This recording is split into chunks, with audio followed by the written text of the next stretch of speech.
You're watching The Agenda. Now, the annual South African Police Service Commemoration Day is currently underway at the memorial site at the Union Buildings in Pretoria. This year's event commemorates 34 members of the SAPS who died in the line of duty in the last year.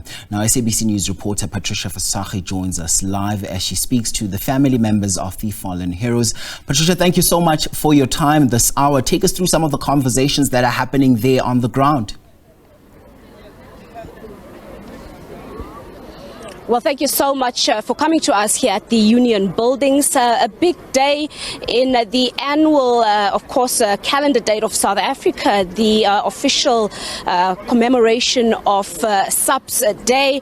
And the highlight, the emphasis of this particular day is to obviously pay tribute to the country's fallen officers. These are the men and women in blue who have died in the line of duty, and rightfully so, as you've just mentioned there, 34 police officers have died in the last financial year in the line of duty. Of course, for their family members, it is a somber day. It's a bittersweet day as they gather here, and they have to, remember their loved ones who obviously many have died in a very brutal way as they face off against brazen criminals in their official duties fighting crime in the country. I just want to bring in some of the family members just to, have the conversation about how this day is for them. I'm joined by Ndade Molefe Mokoto. It's a difficult day, one understands. What does this day mean for you as a father coming here? You have lost your son at a very young age. Yes, I've lost my son. He was 22 years of age, and then he was working at Weapon Stop Theft. This is a very sad moment that I will never forget. My son was attending a business robbery at a certain store in Wepener, and then that's where he got shot. So as a parent, I was expecting more from my son. More especially, I was expecting him to bury me, but things didn't work according to the way I thought they will. But what I can say, this loss is irreparable. It's irreparable. Every time I think of him, I tear down. Remind us, who is your son? The name of my son is Constable Kananelo Mohotu. As I've said, he was stationed at Weapon Stop Theft, 22 years old, young of age.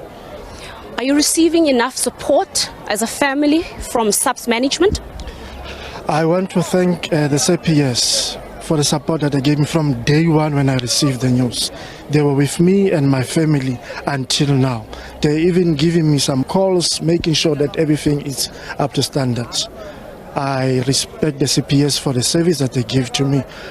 I wish they must not give it only to me, but to the entire people that have kids, husband, wives in the SAPS. Just lastly, very briefly, how do you remember your son? What type of person was he? I can just say in one word, my son was an angel.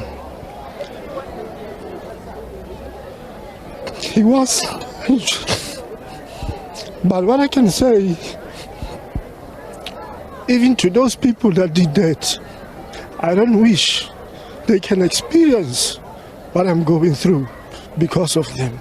May God bless them. Thank you so much, and sorry for your loss, sir. That just being a reminder of the impact of crime in the country and how families are dealing with the scourge of crime, how they are impacted emotionally. I want to bring in another family member. This is, of course, Natalie Claremont. She's the fiance of one of the departed police officers. Thank you so much, Natalie, for joining us. I would understand that it's also a very difficult day for you too. Yes, no, it is. It's not the easiest day. Never thought I'd be here. I lost my fiance in a plane crash. He worked for the Joburg Air Wing. They were doing a routine crime fight, and the plane crashed at the end of the runway. And never expected to ever have to deal with this. A day such as this, does it help for you to find closure?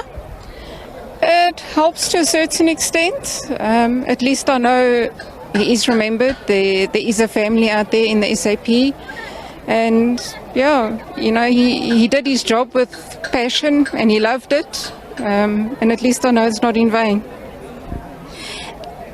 And in terms of, the journey that the two of you traveled, can you share a little bit? How do you remember him, the void that is left in your life? The void is very, very big.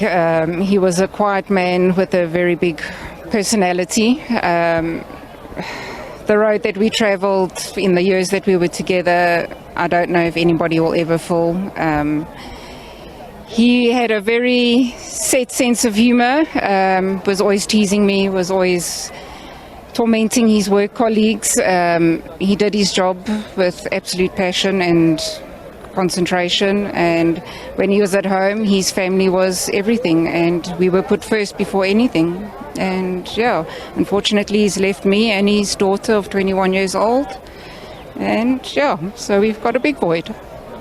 Just lastly, we heard the President Cyril Ramaphosa just again, talking about the ultimate price, the heavy price that the police officers often pay when they fight crime, when they face criminals. As a family member, to ensure that the legacy, the memory of your loved one is not forgotten, what can be done to ensure that, that sacrifice that they made is not in vain? Honestly, I have no idea how to answer that. Look, the police have done a hell of a lot. They've been very nice in the way that they've remembered him. I mean, the year anniversary was now on Wednesday, and there was a service at his work. So they do it in their own way, but as a family, we've got our way of remembering him and doing our special little treats that he used to like and do. And yeah, I don't know actually how to answer that. All right, thank you so much. We understand it's a difficult day for some of the families to navigate around some of the questions that we do have. But as I mentioned, it's a somber day, an emotional day. It opens wounds, but it's also a time for families to come together and try and find a closure and, cement the memories of their loved ones. And just again, bringing in some of the remarks from police management, Police Minister Begicele that was here, again saluting the men and women in blue for the courage that they continue to show. The National Police Commissioner General Fani Masemula also adding his voice, just saying that they are faced with a heavy task, and him just emphasizing again that as we enter the festive season in about just 2 months, the police officers obviously become automatically more vulnerable as they face criminals. It's time for criminals to go shopping. The heist that took place, or rather the group of men that were arrested and women in Limpopo who apparently have been part of a heist syndicate, that just being highlighted again about some of the dangers that police officers continue to face. And the president again just adding his voice, saying that an attack on the authority of the state is a direct attack on the people of South Africa, saying that it's time for the police to really show what they are made of, and they should not stand back as they fight crime. They must continue to make sure that they put up a brave fight as they try to make South Africa a safer place. It's back to you in studio. Patricia Visagie, thank you very much indeed for that update there. That's our reporter, Patricia, of course, just bringing us some of those raw emotions there with some of the family members. This is at the back, of course, of that SAPS Commemoration Day that is currently underway. And we heard President Cyril Ramaphosa speaking earlier, saying that it's time now we fight crime together as a collective, saying that, of course, communities will have to come in as well as the various stakeholders as well.